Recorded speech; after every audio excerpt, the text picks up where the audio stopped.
Hi viewers, welcome to మహా max. So ఇవాళ మనతో పాటు 11 మూవీ టీం అయితే ఉన్నారనమాట. వాళ్ళని అడిగి తెలుసుకుందాం. ఇది చాలా ఇంట్రెస్టింగ్గా ఉందన్నమాట. టీజర్ ట్రైలర్ రెండూ చూశాను. నాకు ఫస్ట్ ఆఫ్ ఆల్ నేను టీజర్ గురించి చెప్తాను. టీజర్ అయితే ఎక్సలెంట్ ఉంది అండ్ ఆ బ్యాక్గ్రౌండ్ స్కోర్ ఉంటుంది కదా, వావ్ అనిపించింది అనమాట. సో వాళ్ళని అడిగి తెలుసుకుందాం వారి మాటల్లోనే ఎలా ఉండబోతుంది ఏంటి. హలో అండి, హాయ్ అందరికీ నమస్తే. ఎలా ఉన్నారు అందరూ? నేను కూడా చాలా ఎక్సైటెడ్గా ఉన్నా అన్న. మిమ్మల్ని కలిసిన ప్రతి ఈవెంట్లో నేను అడుగుతున్నా ఎప్పుడు వస్తుందన్న.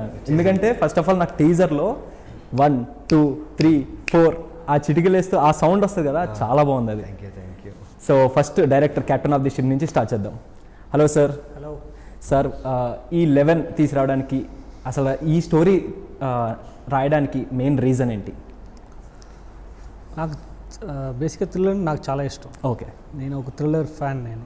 సో ఫస్ట్ థ్రిల్లర్ ఫిల్మ్ చేస్తామని డిసైడ్ చేసి రాసిన స్టోరీ ఇది. సో థ్రిల్లర్ స్టోరీ రాయవాలని డిసైడ్ చేసిన తర్వాత కొత్తదిగా ఏదో కాన్సెప్ట్ పెట్టాలని అది కాన్షియస్ డెసిషన్ ఇది. ఓకే. సో అప్పుడు సెర్చ్ చేసేప్పుడు నాకు ఒక వైల్డ్ థాట్ వచ్చింది.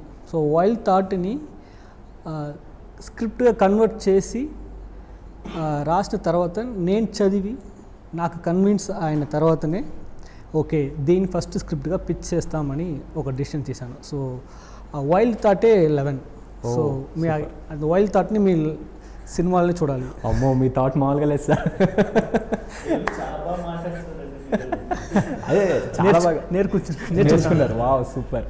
కానీ అంత థాట్స్ ఎలా వచ్చినాయి సార్ అంత వైల్డ్గా? మరి నువ్వు అది వైల్డ్ థాట్ అని చెప్పేది it's crazy thought actually. Crazy thought, okay. But అది క్రేజీగా లేకుండా సీరియస్గా ఇంటెన్స్గా తీసుకొచ్చేదే 11. సూపర్.